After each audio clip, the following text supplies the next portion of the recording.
morning. Good morning. It is 3:01 a.m. I'm on my way to the gym right now. And I heard I may have heard it already, but I heard something that made sense. And it says, stop asking God to do what you've already asked him to do, because he promises to deliver on that, not in your time, but at the perfect time. 2, second part was, stop asking God to do what you can do. And I think so often we ask God to do something, and then the moment he doesn't do it like we want him to do it, then we believe that he is no longer listening. Favor is not on our life. It's a wrap. That's it. I gotta quit. I skipped this. And then there's a lot of times when we'll sit back and we'll ask God to do things, but we won't do anything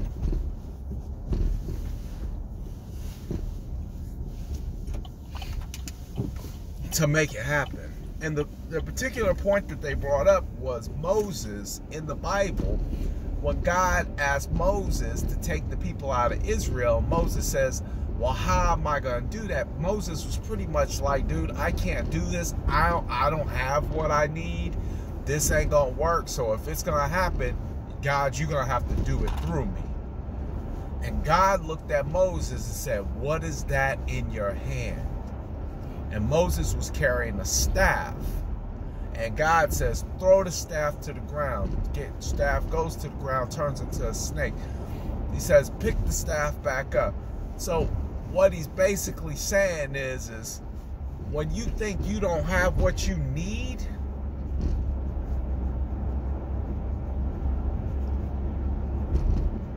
sometimes you always have what you need. But too often, we just lazy. We didn't consult God before we got into the mess, but now that we into some mess, we want to consult God, and then we want to dictate the pace that he moves at.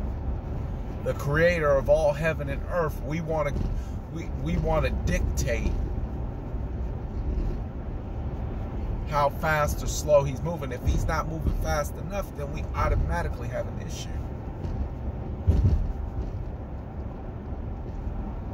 But not once was he being consulted in prior to that.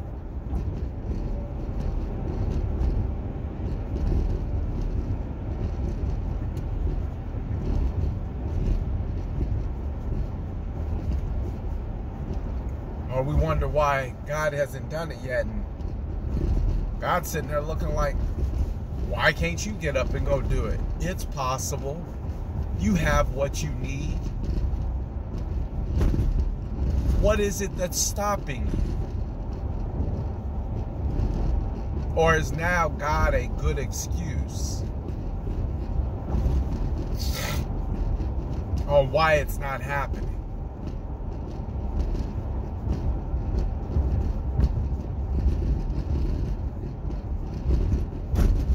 Most of the time, you have what you need to make it happen. That's why I personally believe it's better to pray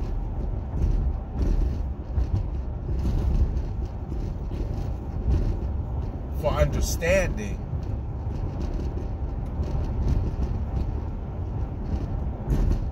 and an answer than to pray that the problem is fixed and delivered.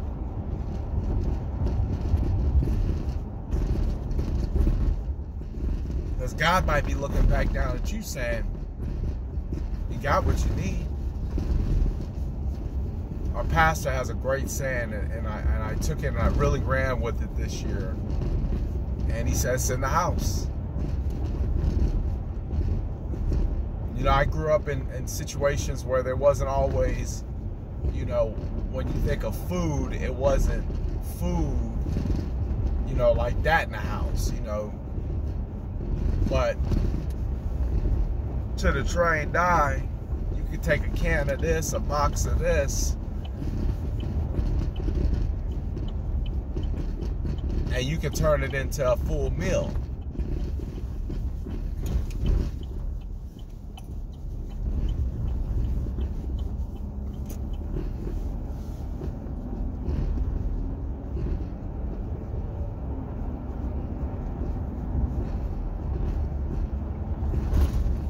Because just when you think you don't have enough,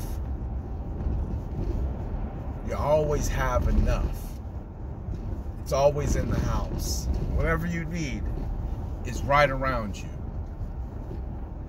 You just have to be looking at it with the spiritual mind.